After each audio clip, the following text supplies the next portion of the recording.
Hello, my name is Todd Sullivan, and you're listening to When Bad Things Happen to Good People. This is a podcast dedicated to censorship in the arts. Not with me today, but someone who you'll be hearing from shortly is Oren Barter. He's the co-host of this podcast with me, and also co-producer. And I wanted to step in before this podcast started because things are a little bit different here. This is not technically the first episode of the podcast. This is kind of an episode 0 or a weird prequel kind of thing. We had sat down to record, to make a test recording and make sure that, we had all the kinks worked out. And as we were doing the test recording, we ended up chatting quite a bit, and a lot of the chatter went about the podcast and about what we were hoping to accomplish with the podcast, some of the books we might be reading on the podcast, and that sort of thing. And when it was all said and done, I kind of felt like there was enough content there to make kind of like a bonus episode of kind of like a behind-the-scenes peek at how we were conceiving this, how we were going to be building it, and hopefully I'm correct that there's enough material here to make it interesting. It is a bit off the cuff, and is probably a little less polished than hopefully our actual recordings will be. I know there was some audio issues on Oren's end. It technically was on my end, but it affected Oren's voice. My headset was bleeding some audio into the microphone, and so we ended up with a weird echo in his voice, which I think is mostly covered, but might show up in a few places. Just be aware of that. And when we're discussing the first book that we're going to be reading in the podcast, I don't think we mentioned the name of the book for quite some time, so I will mention now that the book is called The Turner Diaries. I chose it as the first book because it's banned in Canada, and being as we're Canadians, that seemed like an interesting topic to look at. Hopefully, as I said, there's enough entertainment value here for you to enjoy, and hope you'll come back for what will be our actual first podcast, episode 1, where we'll talk about why we wanted to do a book or a podcast on banned media, why we're going to read the Turner Diaries, and more. All right, thanks for listening. Can you hear me like drinking really loud? Is that super loud? It was fairly loud, yeah. Okay. So when we're doing the thing, if I'm going to take a sip, I should turn away. Probably, yeah. Did you hear that one? Nope, not at all. Oh, perfect. How about me? Here, I'm going to take a drink. Okay. Did you hear anything? A little bit. Okay. Yeah, I'm going to try one more time, okay? Okay. Just barely. You can take it back a little bit. Did you get my email? Did the book get through to you? Oh, I haven't even checked. Okay. I thankfully didn't have to even look for it. I still had my PDF copy from when I read it before. Oh, you've read it already? I have read it already, and it's fucking terrible. I'll tell you that right off the bat. But I think it'll be interesting to read kind of in the in this current political climate, because it's very much like a extreme right-wing power fantasy story. Oh God, the cover. And it was, I believe, I can't remember what the bombing was. It was like the federal building in Oklahoma City.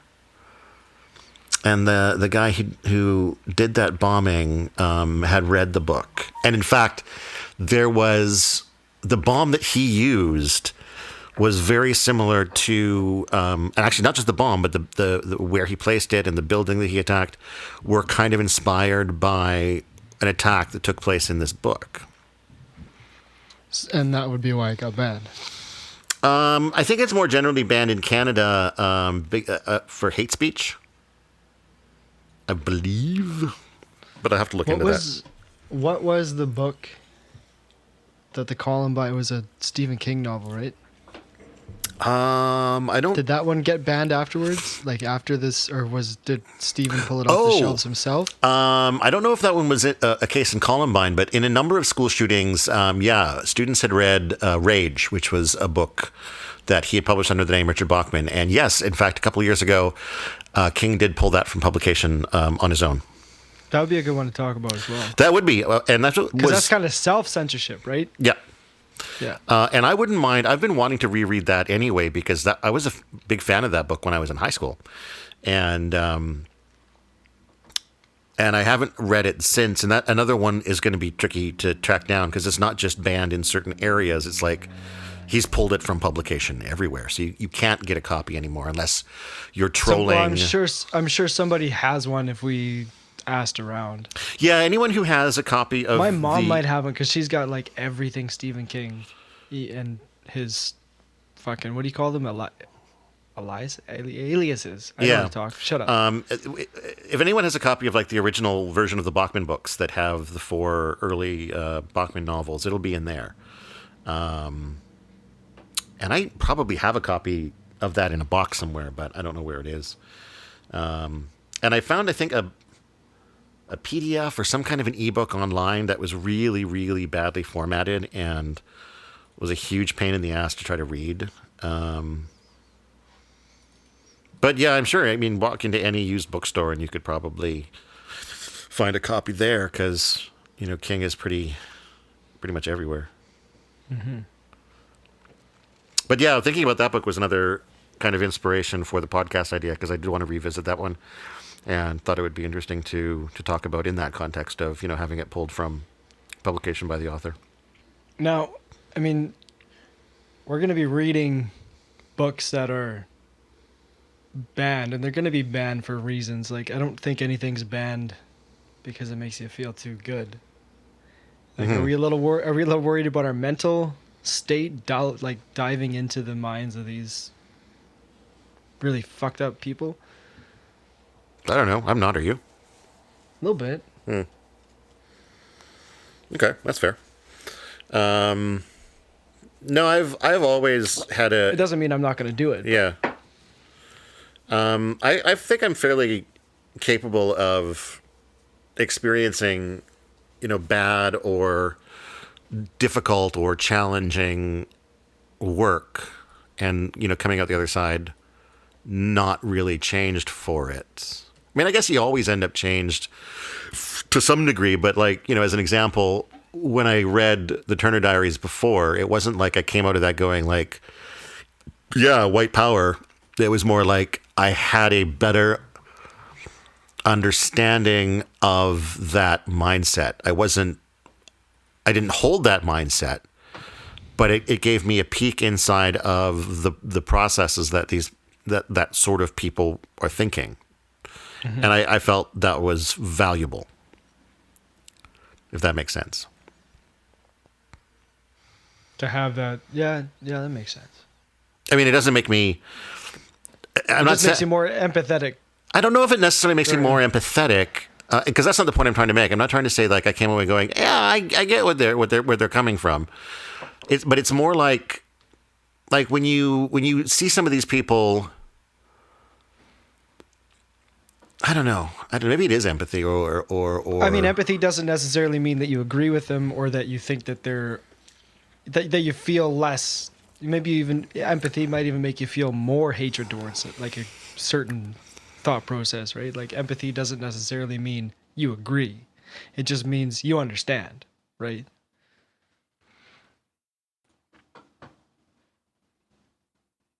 Empathy towards that sort of mindset, but sympathy. That would be... Yeah. You wouldn't want to feel sympathy to something like That's that. true. But it definitely... Either way, we're pathetic. Right? We're pathetic no matter what. That's right. And I mean, they're going to be banned for different things too, right? Like some of them are going to be, like I think I was talking to you about The Perks of Being a Wallflower is another one that I read because there was someone in Kamloops here that was trying to get it pulled from either the library or the curriculum. I can't remember which it was. And that was more about sort of honest discussion of what's going on in the lives of teenagers, sexuality and homosexuality and drug use and all that sort of thing. And nothing in it was particularly, like, it wasn't offensive to me. It was all very real. So long. Just kidding. But the opening or the book? I don't think the book is that long, is it? No, I'm just scrolling it. There's a whole bunch of pages. There's like at least 50. No, I don't. I'm just fucking with you. But I have not read for a while, so. Well, and this will be good for me. This will be good for me. That was the other thing I was thinking about too, is figuring out how to break it down. Because first of all, the thing with doing a podcast is it should be published regularly. There should be like a set day. It comes out Sundays or whatever. Every week, every 2 weeks, whatever, however you want to break it down. So then it becomes looking at your publishing schedule and saying, how much can we reasonably read in that time, and how much is enough? Because 10 pages. Right now. Fuck. Let's do The Art of War. Jesus. Has that been banned? What's that? Has that been banned? I don't think so. Okay. Should But 10 pages isn't enough to have a discussion about. You'd need something like 50 to 100 pages. So then, looking at a book that's, say, 350 pages long, do you Holy fuck. What? Oh, sorry. I'll tell you after you're done. Is 350 pages a big book for you? No, that's fine. Like in a week, you mean? Well, not finishing, but like, let's say, each week say you break that up into 4 80-page sections. And then, 80 pages over the course of a week shouldn't be that difficult to jam in with. I'm reading other books at the same time, so blah, blah, blah. Yeah, like I've read like fucking 300-page books in a couple of days just because I was so into it. I can read. I do enjoy reading. I just haven't done it for a long time. Yeah, and that's a challenge too. Like you said, you can read a big book in a short period of time if it's a good book. And, I know, like, again, the Turner Diaries is not a good book. It's not just bad ideas. It's, if memory serves me correctly, fairly badly written as well. So it may be a bit more of a chore to get through. But again, that's why you sort of break them up into smaller chunks. And then, like I said, I think 80 to 100 pages is probably enough content to talk about for a while before, ending the episode and moving on. Because you want to sort of keep, I think, podcast lengths probably no more than an hour, really. Yeah, that seems, an hour. Nobody would want to listen to us for more than an hour. Yeah. So, trying to zero in on like 30 to 45 minutes. Most of the podcasts I listen to are in the 45-minute to maybe just an hour and 10-minute kind of range. So that seems to be at least for. No, I don't know what. I think we should change the format. We should really come at it with like a revolutionary standpoint. 2.5-minute sound bites. 2.5-minute sound bites. There we go. No. Instead of breaking it. Oh, sorry. We just discuss one page at a time. Yeah. This page, first word is the. What's your thoughts on that? That's one of my favorite words. I see it a lot. It's a great starting point for a story, I think. I thought once was a good starting point for a story. Once can be a good starting point too. The point, what makes both of those really good starting points is that it leaves you hanging about what's coming next. It doesn't give you too much information. It gives you just enough to want to go to that next word and find out. Hey, I had a thought. Yes. Just throw it at you. Censorship on social media too. But I don't know if you want to just strictly stick to like art. Well, tell me what you mean by censorship on social media. Oh no, we were just talking about censorship and all that, and I'm just, like I'm scrolling. I've been reporting quite a few things as fake news that are showing up in my news feed, right? Like, and some things are actually being censored by Facebook. Like I've scrolled down, and a post had come up, and it's like blurred, it's covered, or even like the graphic images and stuff like that. But I think maybe you were more geared towards like books and film and art. Yeah, but I do think there could definitely be, maybe between one book and another book, we could take a break to talk about things like that, because there is an interesting discussion to be had about, where you draw those lines, and the concerns of, on the one hand, you have people freaking out that Facebook is censoring us and Facebook is robbing us of our freedom of speech, and then you have the flip side, which is no, Facebook is stepping in to prevent the dissemination of bad and inaccurate information. And then I saw somebody else talking recently about a law that was passed in Canada, I think last year, making it, or a revision to an existing law, and it had to do with making false statements about politicians or political parties. And how it used to be that you could be charged if you made those statements knowingly. And they've removed the knowingly from the wording of the law. And I think that's to hit on those people who are just hitting, share on a Facebook post. They're not doing it. They don't have any malicious intent behind it. It's not even. They think it's accurate. Well, that's what I mean, right? That's when you knowingly spread false information. You have you've got an agenda. Yeah. Right.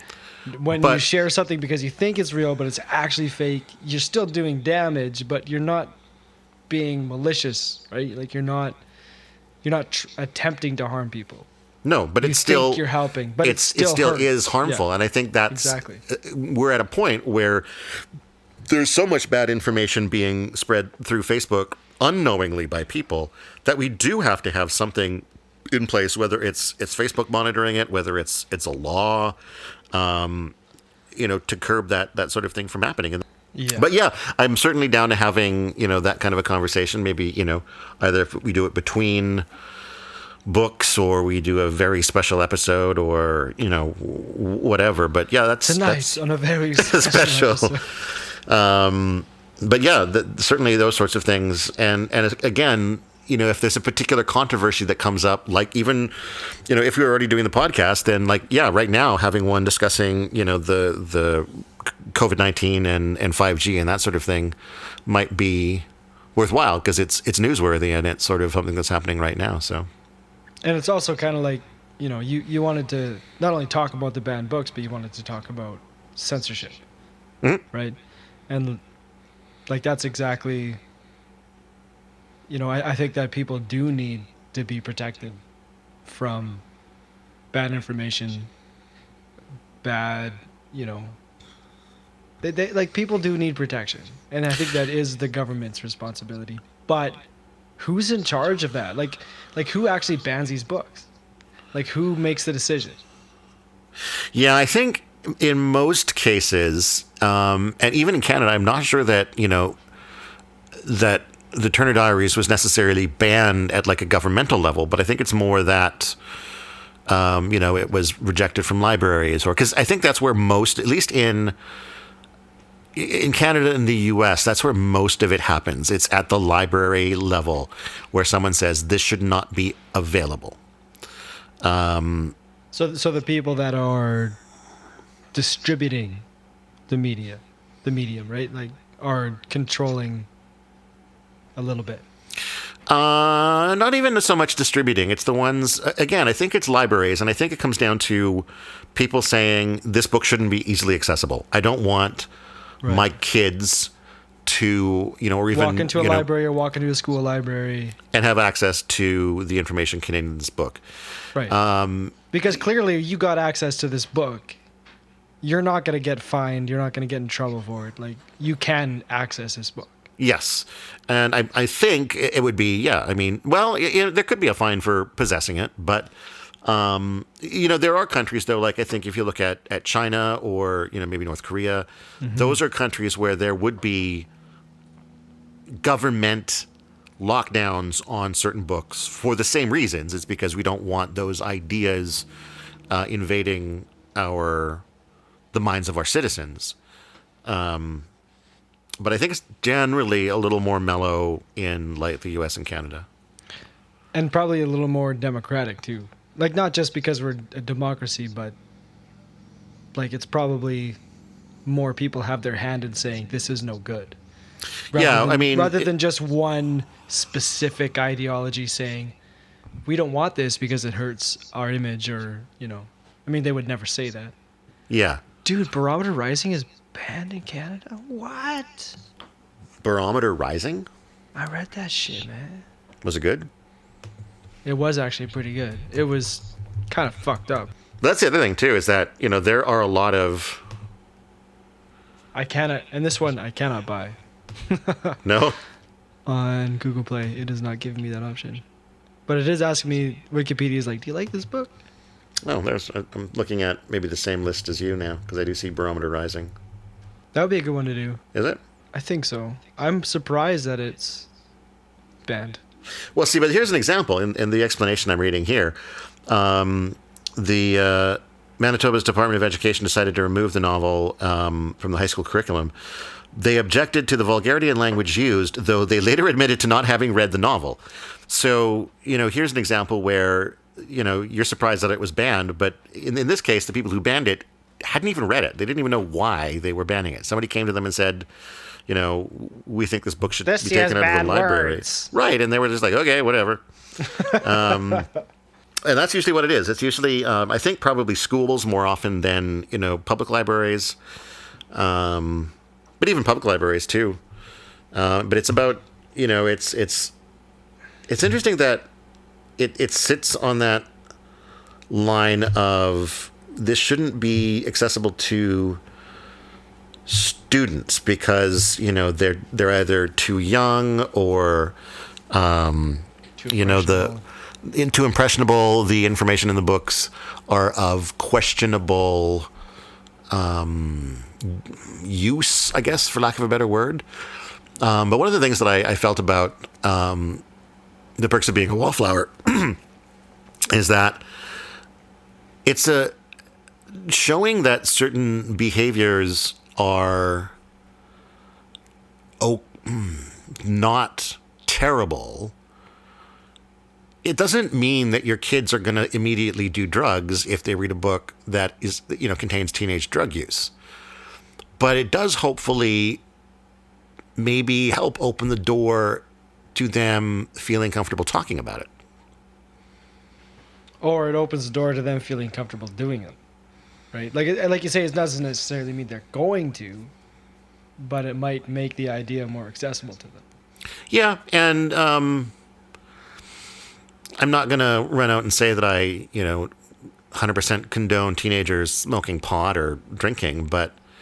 I do. Okay. No, just because I was a teenager who drank and smoked pot. But. Well, I was a teenager who drank. I think it was harder to get pot when I was in high school, but I don't know that necessarily is good.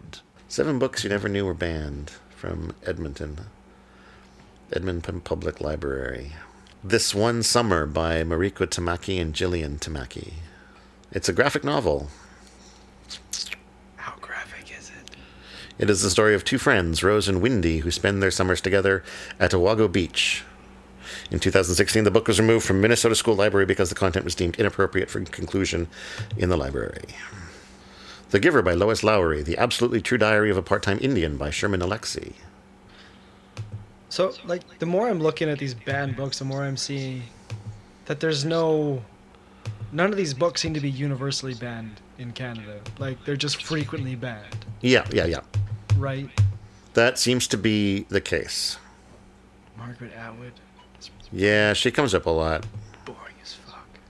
I wouldn't mind. I haven't read The Handmaid's Tale. I wouldn't mind reading that. How about Most Frequently? The Golden Compass. Yeah, I'd like to read that one, too. Catholic school boards have widely voted to ban Philip Pullman's trilogy. Yep. Just like when they were trying to ban fucking Harry Potter.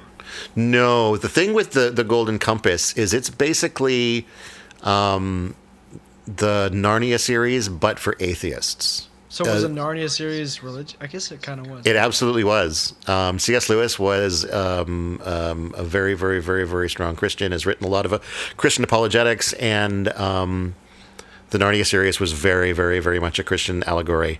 Aslan was Jesus. He died and came back. Right. See, And in fact, I'm not a fucking Christian, so I don't think about that every time somebody comes back to life. Right. no, but the thing is, like, so I read the entire series, the entire Narnia series when I was in probably late elementary school. And the very last book of the series makes it abundantly obvious that it was about, like, God and everything else. Like, the kids end up dying on a train somewhere, and three of them move on to live in Narnia forever in peace and harmony, but one of them was a sinner, so they don't go. And right. It was very, very clear by the end of the series. The rest of them were more allegorical. How old were you when you read those? Like I said, probably grade 6 or 7. And what did you think? You were like, fuck that guy. No, I was more like, I didn't expect it to go in this direction when we got here. But you understood which direction it went. I did, but that's because your parents are religious, right? Yeah, and I was raised Christian, and I went to Sunday school and all that, so I did recognize. Sorry. That's okay.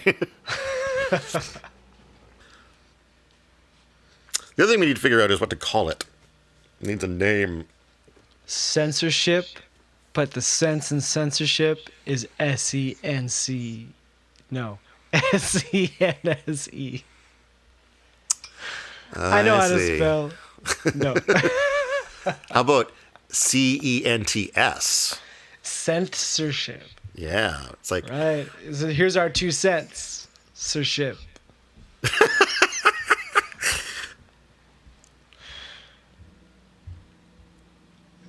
I don't know what what did you have in mind? I don't know. I had a This is your baby, man. I had things like books they don't want you to read, or we read it so you don't have to, or but those are terrible ideas too. I don't currently have like a winner, is what I'm saying. So right. Give it some thought. I'll give it some thought. You know what we need a third person. We need a woman named Anna. We can call it Band Anna.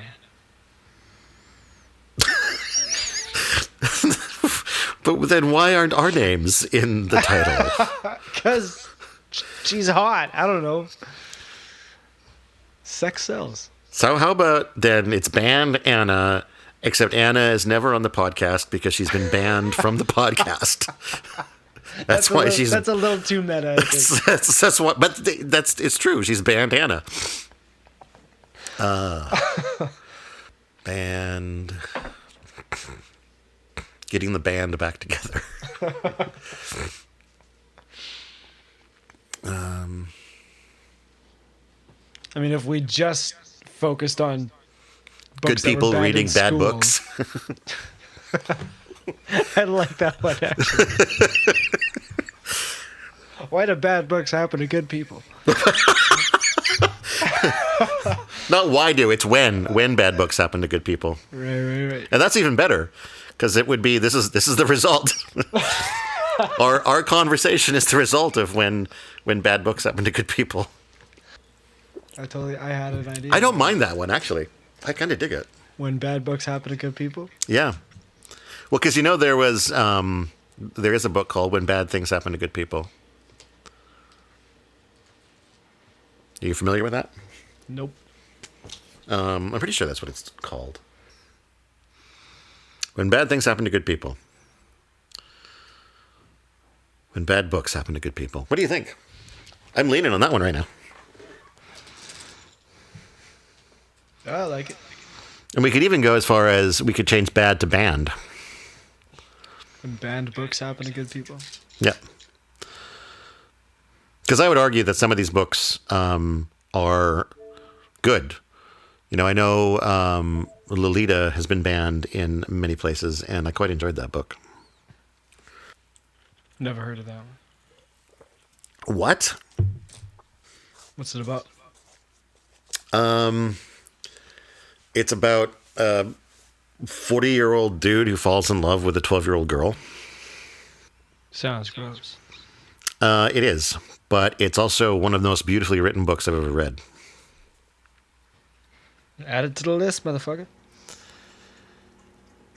Well, thank you for listening to that first, probably slightly weird episode of When Bad Things Happen to Good People. Hope you enjoyed it. Hope you'll come back for more, and we'll see you again soon.